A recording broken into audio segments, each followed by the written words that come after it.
Salut, c'est Hugo, j'espère que vous allez bien. Cette semaine, on va parler des gilets jaunes, du futur du jeu vidéo, des nouvelles de Benalla, de la privatisation d'Aéroports de Paris et de PNL.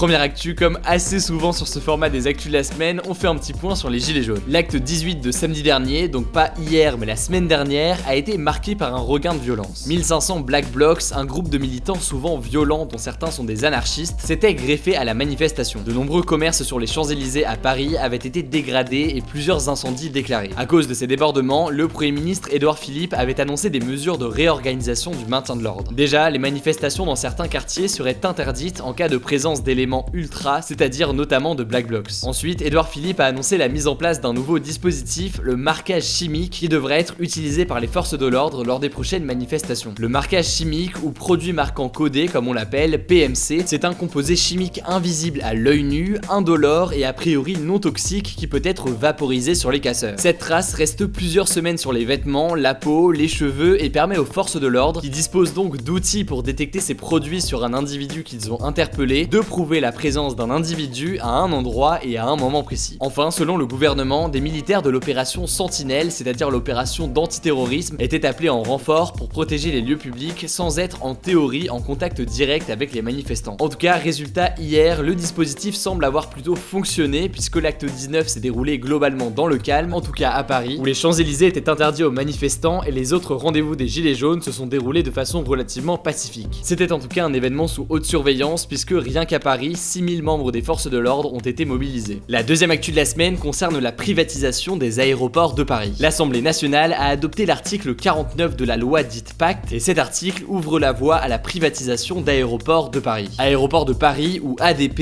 est un groupe qui possède les plus gros aéroports français comme Orly, Roissy-Charles de Gaulle ou encore Le Bourget entre autres. Aujourd'hui, l'État est l'actionnaire majoritaire, c'est-à-dire qu'il possède plus de la moitié du groupe, soit 50,63% pour un montant évalué à 9,5 milliards d'euros. Privatiser ADP dans le cadre de la loi Pacte permettrait à l'État de revendre ses parts du groupe pour réduire la dette française et financer des groupes technologiques dans le domaine de l'intelligence artificielle par exemple. En vendant ADP, l'État gagnerait environ 10 milliards d'euros mais perdrait les 180 millions d'euros qu'il touche chaque année en tant qu'actionnaire. Alors, faut-il privatiser ou non? Eh bien cette question, elle fait même débat au sein du parti présidentiel La République En Marche. Selon les opposants, de droite et de gauche, Aéroports de Paris ne doit pas être cédé au privé parce qu'il rapporte déjà beaucoup d'argent à l'État. Ils pensent aussi qu'un groupe privé va chercher à gagner en rentabilité sans faire attention à l'environnement ou encore aux nuisances sonores pour les riverains. Ils pensent aussi que ça nuira à la sécurité de nos aéroports et de nos frontières si ce n'est plus contrôlé par l'État. Ils rappellent souvent le cas de l'aéroport de Toulouse, vendu à un investisseur chinois qui cherche aujourd'hui à s'en débarrasser. Début mars, les gilets jaunes ont manifesté contre cette privatisation. Ils craignent notamment que le prix des billets d'avion augmente comme le prix des péages avec la privatisation des autoroutes. Face à la méfiance, Benjamin Griveaux, le porte-parole du gouvernement, a tenté de rassurer en rappelant que l'État conserverait à peu près 20% d'ADP. En tout cas, affaire à suivre. La troisième actu, c'est des nouveaux rebondissements dans l'affaire Benalla. Cette semaine, les relations entre le gouvernement et le Sénat étaient très tendues. Pourquoi? Eh bien parce que le Sénat a décidé de saisir la justice du cas d'Alexandre Benalla, l'ancien chargé de mission de l'Élysée, mais aussi de trois proches d'Emmanuel Macron, le secrétaire général Alexis Kohler, le directeur de cabinet Patrick Stroda et le patron du groupement de sécurité de la présidence de la République, Lionel Lavergne. Le Sénat s'interroge sur des incohérences et des contradictions dans leurs déclarations faites devant la commission d'enquête du Sénat au sujet de l'affaire Benalla. Résultat, le gouvernement a accusé le Sénat de se transformer, je cite, en tribunal politique et le Sénat répond qu'il ne fait qu'appliquer la Constitution. La tension est tellement intense que le Premier ministre Édouard Philippe a décidé de boycotter la séance de questions au gouvernement du Sénat et le président de l'Assemblée nationale, Richard Ferrand, a quant à lui annulé un déplacement avec le président du Sénat, Gérard Larcher. Autre rebondissement, Mediapart a révélé cette semaine que l'actuel garde du corps d'Emmanuel Macron, Christian Guédon, aurait été recruté en partie grâce à Alexandre Benalla. Normalement, Christian Guédon n'aurait pas dû rejoindre le groupe de sécurité de la présidence de la République, le GSPR. En effet, seuls les fonctionnaires de police et les militaires de la gendarmerie peuvent rejoindre le GSPR. Or, Christian Guédon a quitté la gendarmerie en 2010 et travaillait depuis dans le privé. Pourtant, il a quand même été recruté en début d'année 2018, apparemment grâce à l'appui d'Alexandre Benalla. D'après Mediapart, cette nouvelle enquête prouverait qu'Alexandre Benalla avait bien l'intention de créer une structure personnalisée personnalisé de protection autour d'Emmanuel Macron en recrutant d'anciens policiers ou gendarmes qui échapperaient donc au contrôle du ministère de l'Intérieur. Mediapart souligne aussi le fait que Christian Guédon et Alexandre Benalla sont restés en contact après le départ de Benalla de l'Elysée. Le problème, c'est que l'ex-chargé de mission de l'Elysée n'est plus censé avoir de contact quelconque avec l'Elysée depuis l'ouverture de l'enquête sur les violences de ce 1er mai 2018. Voilà, je sais que c'est un sujet assez complexe, donc dans la description je vous mets plusieurs articles, dont l'article de Mediapart. Quatrième actu, cette semaine Google a présenté son projet de plateforme de jeu à la demande, Stadia, et elle devrait voir le jour dès cette année en Europe. Alors grosso modo, Google propose une plateforme de jeu à la demande qui sera disponible depuis presque n'importe quel appareil connecté. Donc ça peut être un ordinateur, un smartphone, une télévision ou une tablette par exemple. Le géant du web proposerait un accès aux jeux de la même façon que Spotify propose un accès à la musique ou Netflix un accès aux films et aux séries. Pas besoin de boîtier, de console ni de carte graphique, il suffira d'une manette et d'une connexion internet pour accéder à cette plateforme de cloud gaming comme on l'appelle. Et le tout potentiellement si jamais votre internet est bon en 4K avec 60 images par seconde et en contraste HDR. Ça c'est les détails qui intéressent quasi personne parmi vous, mais moi je trouve ça stylé. On sait qu'il sera déjà possible de jouer à Assassin's Creed Odyssey et Doom Eternal sur Stadia, mais en revanche Google n'a pas encore communiqué sur le prix de son service. Phil Harrison, le responsable de la division jeux vidéo de Google, n'a pas voulu en parler lors de la présentation de Stadia. Il y aurait a priori deux possibilités. Première option, un abonnement mensuel comme Netflix le fait pour les séries, et deuxième option, Google pourrait choisir de rester sur son modèle économique classique, c'est-à-dire une utilisation gratuite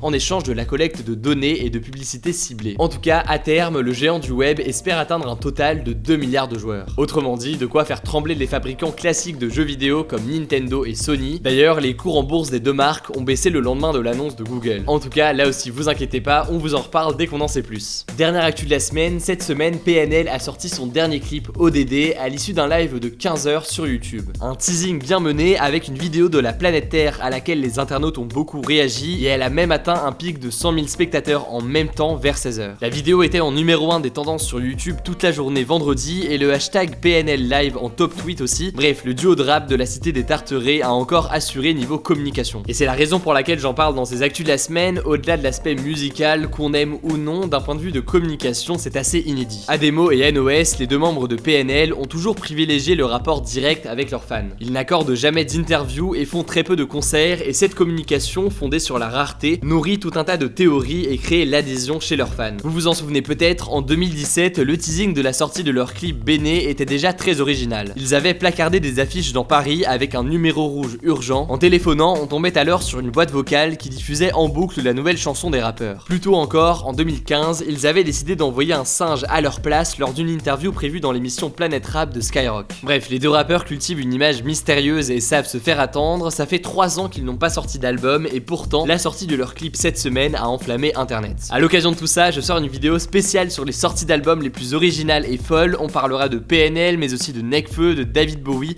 de Radiohead et bien plus encore. Ce sera dispo d'ici demain, donc restez connectés. Le débat de la semaine, c'est le suivant: faut-il privatiser Aéroport de Paris? Comme d'habitude, pour participer au débat, c'est très simple, ça se passe à l'aide de la petite fiche qui s'affiche en haut à droite. Vous pouvez voter oui, non ou sans opinion, et surtout, évidemment, vous pouvez en débattre dans les commentaires. L'actualité, ça se passe comme vous le savez sur Instagram, dans les résumés quotidiens de l'actualité et les débats qu'on poste tous les soirs à 18h. Donc si jamais c'est pas encore le cas, pensez donc à vous abonner. Il suffit de taper Hugo Décrypte sur Instagram et vous allez le trouver. En plus, on développe plein de formats cool en ce moment, des quiz en story, des formats sur la culture, des chiffres, etc. Bref, vraiment, ça devrait vous plaire. Écoutez, en tout cas, je crois que j'ai tout dit. On se dit à très vite.